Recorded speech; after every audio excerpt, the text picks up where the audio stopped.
Untuk kelas 11 itu ada larutan asam basa ada 8 soal, hidrolisis 4 soal, KSP 4 soal, penyangga 5 soal, titrasi 1 soal, dan koloid itu ada 8 soal. Jadi yang paling banyak itu koloid dan larutan asam basa. Nah, untuk lengkapnya seperti yang Ibu perlihatkan tadi ya. Nah, untuk koloid kalian lihat juga video penjelasannya ya. Nah, untuk titrasi itu penetralan sudah dapat waktu kita mempelajari larutan asam basa. Yang rumus penetralan itu A kali MA kali VA sama dengan B kali MB kali VB yang seperti ini ya.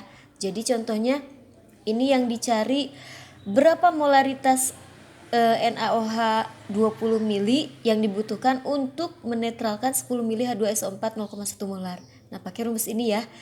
A-nya itu valensi asam, kalau H-nya 2 berarti A-nya 2, MA-nya 0,1, VA-nya 10 mili. Lalu B-nya atau valensi basanya lihat OH-nya. Karena ini OH-nya cuma 1, jadi 1 kali molaritas basa ini yang dicari kali volume basa. Volume basanya 20 mili. Tergantung ya apa yang dicarinya. Kalau yang dicarinya volume berarti ini volume basanya X misalnya ya. Dan seterusnya. Untuk soal hitungan hidrolisis dan buffer itu soalnya seperti ulangan harian yang Ibu beri kemarin ya. Soalnya mirip-mirip seperti itu dan kita harus hafal keempat rumus ini ya. Rumus hidrolisis 2 dan buffer 2. Untuk soal hidrolisis dan buffer, kita lihat dulu komponen yang ada pada soal ya. Maksudnya zat yang ada di dalam soal itu apakah asam, basa, atau garam. Contohnya seperti ini. Hitunglah pH dari 150 ml larutan NH4Cl 0,008 molar jika diketahui Kb NH4OH itu 10 pangkat min 5. Nah, dalam soal itu hanya ada NH4Cl. Ini bukan zatnya ya, tapi ini Kb. Kb dari NH4OH. Jadi ini bukan zat yang ada pada soal. Zat yang ada pada soal itu hanya NH4Cl. Nah, ini merupakan garam. Perlu diingat lagi kalau asam itu yang H-nya di depan. Kalau basa itu kalau yang OH-nya di belakang. Kalau tidak keduanya itu berarti garam ya, kemungkinan besar seperti itu. Kecuali asam asetat ya, itu H-nya tidak di belakang. Tidak di depan tapi di belakang, yaitu CH3COOH. Itu asam ya, asam lemah. Lalu NH3 atau NH4OH itu basa. Selain itu, asam itu pasti H-nya di depan, OH-nya dan basa OH-nya pasti di belakang. Ya, kalau tidak keduanya seperti ini berarti ini garam. Nah, kalau garam kita pakai rumus hidrolisis.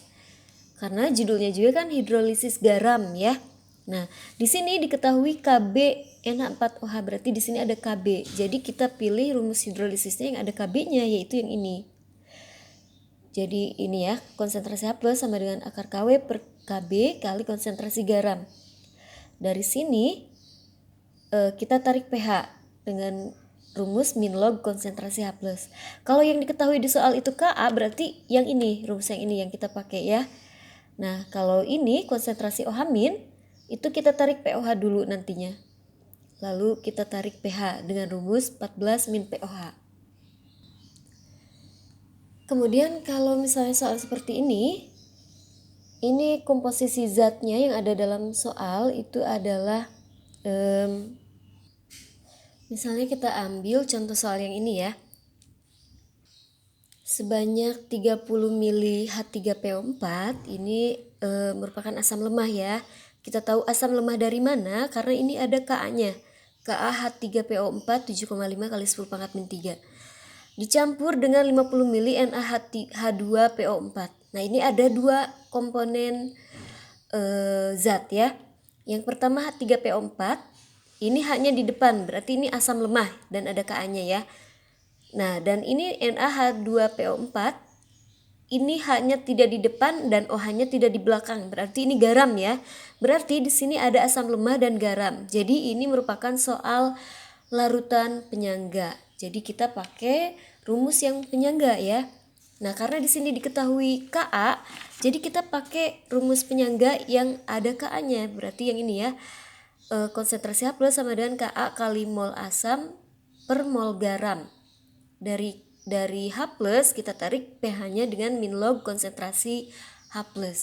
Nah, sebenarnya untuk rumus penyangga itu yang Ibu sudah berikan itu konsentrasi H+ sama dengan Ka kali konsentrasi asam per konsentrasi garam ya. Nah, seperti ini yang sudah Ibu berikan. Rumusnya seperti ini. Konsentrasi H+ sama dengan Ka kali konsentrasi asam lemah per konsentrasi basa konjugasi atau garam ya. Nah, tapi karena konsentrasi itu adalah mol per volume dan volumenya adalah volume campuran, jadi konsentrasi asam lemah ini adalah mol asam lemah dibagi volume campuran, dan ini juga sama, basa konjugasi atau garam dibagi mol campuran. Nah, karena volume campurannya itu sama, jadi bisa kita coret sehingga hasilnya itu sama dengan Ka kali mol asam per mol garam ya. Jadi seperti rumus yang ini. Tapi sama-sama aja ya. Mau kalian pakai rumus yang konsentrasi atau mol asam per mol garam itu sama aja ya. Yang jelas rumusnya yang ini. Jadi mohon dihafalkan kedua rumus ini. Untuk mengeksekusi rumus mana yang kita pakai, kita lihat saja di soal ada Ka-nya atau ada Kb-nya. Kalau ada Ka-nya berarti pakai yang ada Ka-nya. Kalau ada Kb-nya berarti pakai yang ada Kb-nya. Dan harus dipastikan kalau buffer itu komposisinya harus asam lemah dan garamnya atau basa lemah dan garamnya. Kalau hidrolisis itu komposisi zatnya hanya garam saja ya. Sekian.